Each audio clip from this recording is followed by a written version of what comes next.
Kick out from Alan Kearns goes straight to Colm Cooper. John Paul Keane taps it over the bar. Barry John Keane from Kieran O'Reilly's. Kick out was not a great one. Colm Cooper spotted that Barry John had gone inside, and he did well. On fires Anthony Marr. Under pressure, Maiden Walsh. Twists and turns. Is this the moment for Kerry? They just have the self-belief. Anthony Marr from Doug in County Kerry brings this match level for the third time. Cork led at the break, 8 points to 6. 69 minutes and 20 seconds. Cork look for a winner. O'Neill. It's Colm O'Neill, the man who scored the goal last September in Croke Park. Is he going to grab the headlines tomorrow? He made the space, he had the confidence to have a lash, and Cork are in front by 1. Back outside towards Tommy Griffin. He's the full back as Kerry go forward in numbers. Corey Grady sending it in low towards Colm Cooper.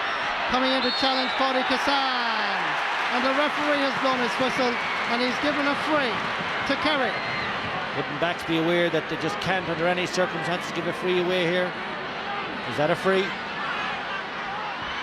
It's a real test of character. Very difficult angle. It's Colm the goal. Brilliant. Fantastic footballer, Colm Cooper. You talk about pressure of a championship game to survive and force it perhaps to a replay. Level for the 4th time. They are, and proven to be, the best 2 teams in Ireland last year. And once again they produced a real battle in the heart of the kingdom of Kerry. Now Kerry have the momentum. 72 minutes played in this match, and can they produce a winner here? Declan O'Sullivan going past the 45. Drama in Fitzgerald Stadium. Brian Sheehan, he's already scored 6 times. Is that a free? Is the Corey Hughes is watching, he's about to blow his whistle, and he's going to give a throw ball. Well, throw balls, I don't know, they're kind of a bit of a chickening out decision. Kieran Donaghy up for this, has to get possession. Got it instead by Pierce O'Neill. The referee has blown his whistle. They were level 4 times here in Fitzgerald Stadium, and it ended level after 72 minutes. There is no extra time in Fitzgerald Stadium. It goes to a replay. Full-time score, Cork 15 points, Kerry 15 points. I suppose we're a bit disappointed with the way it ended, but at the same time, I suppose we're kind of glad to be coming away as well with the draw. But yeah, hard going, but next week is coming up now again, so we're looking forward to that. We probably would have liked a couple of more minutes, but at the end of the day we're 4 points down with about 10 minutes to go, so we're pleased to get the draw. Tony Davis, was it a fair result? Yes, I suppose it was in the end, but they're absolutely sick of each other at this stage. They've been playing each other. It's particularly in Munster where all the results nearly have been draws over the last few years. Cork, I suppose, in a way, will be a little disappointed because they dominated really around midfield, won all the breaks. Their full back and backline and half backline did well. The goal opportunities they got fell to the wrong people, really. Alan O'Connor and Aidan Walsh aren't really.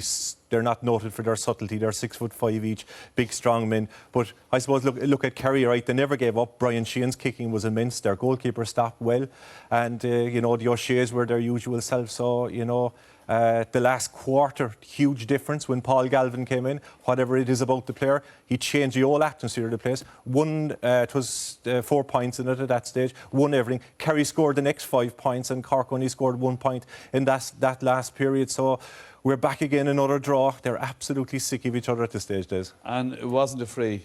I don't think it was a free. Okay. All right. Was it a free at the end, Liam? No, I don't think so. No. Obviously, the coach was looking for the free, and he did well to get the free and did very well, Des, to kick it over the bar. Yeah. But on the scheme of things and the way the referee was calling it, I don't think it was a free. Yeah. What did you think of the game? Did you think it was a fair result? Good game. In the end, I think Cork threw it away. They had 2 great goal chances when there were 2 points up to put it 5. If that happened, you'd find it very difficult to see Kerry coming back. I think Jack O'Connor would be the happier of the two managers. I think they kind of got out of jail. Obviously, when Paul Galvin came on, he made a huge difference. He shored up midfield. He's fearless on the breaking ball, and you know, when you have a guy like that winning breaking ball, even though you're 4 points down, you're driving your team forward. He made a huge difference. But I'd say Jack O'Connor will be happy that they got a draw.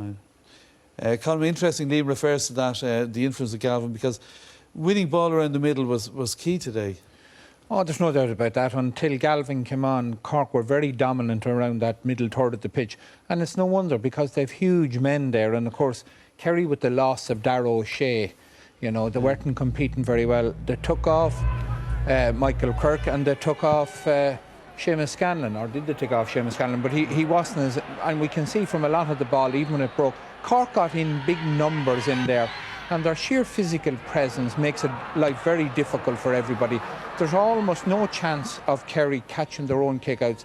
And then Alan Quirk he decided at times to kick short, and they were able to get them. Now, he kicked one in the end that, you know, proved costly on them. But in general, his kicking out was good.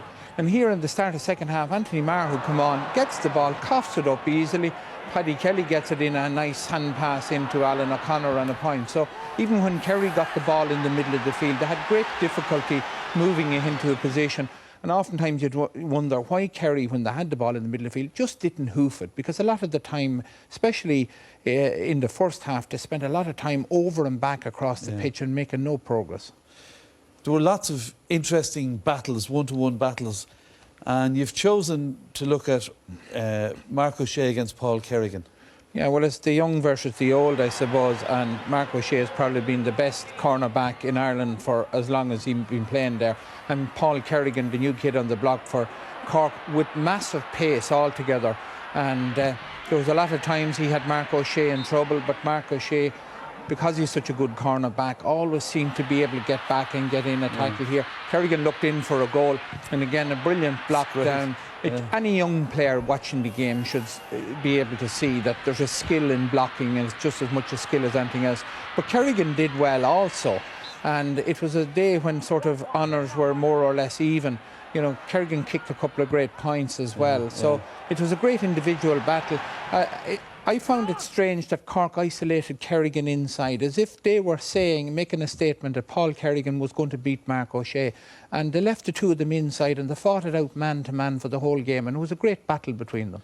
And given that Mark O'Shea dominated early on in those key blocks, Kerrigan did well, didn't he, to stay cool and get his 3 points? He did. He certainly did. But I suppose Mark O'Shea was an influential player at the key times for Kerry, just as Tomás O'Shea. All the old Kerry heads when they were really needed. You know, they were 4 points behind with 12 or 13 minutes to go, but they never lost faith, and always that bit of old craft was there, which Cork lacked a bit. All right. Tony, the nominees for man of the match? Well, the three we've picked, Brian Sheehan in the corner for us for Kerry, he's added a bit more to his game. He looks fitter and slimmer, and he's getting a few scores from frees, which are from play, which normally he used to only score from free. And Tomás O'Shea was the other one. We could have picked Mark as well, but Tomás O'Shea was magnificent as well when they really wanted in the second half. Finally, in the final quarter, he was driving on. And finally, Paddy Cassan, Cork wing back. All right, and who did you give the nod to, Colm? Well, I'm glad to be able to pick a Cork man because I'm always supposed to be biased against Cork. But I thought Paddy Cassan, he made quite a few mistakes today, but overall he was very brave. He charged forward and he kicked 3 brilliant points from play. And you know, you'd look at his kicking style and say maybe it's not the greatest, but he was brave, and as well as that, he drove forward. Cork caught the Kerry disease of passing over and back across the pitch, and Paddy Cassan was the one man for me who drove forward and made a difference. All right, a disease, but they win all Ireland's with it, with the illness. Well, Cork don't. Okay. I hope you'll swallow those words before this year's over. Now they're saying every pub in Cork he is against Cork. Well, let's hear from the man of the match then, Paddy Cassan.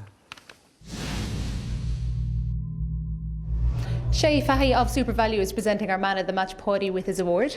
Congratulations, Paddy, on behalf of Super. Great game today. Well done. Thanks very much. It certainly was a great game today, Paddy. Are you disappointed though in the end, or are you pleased enough to get out with the draw?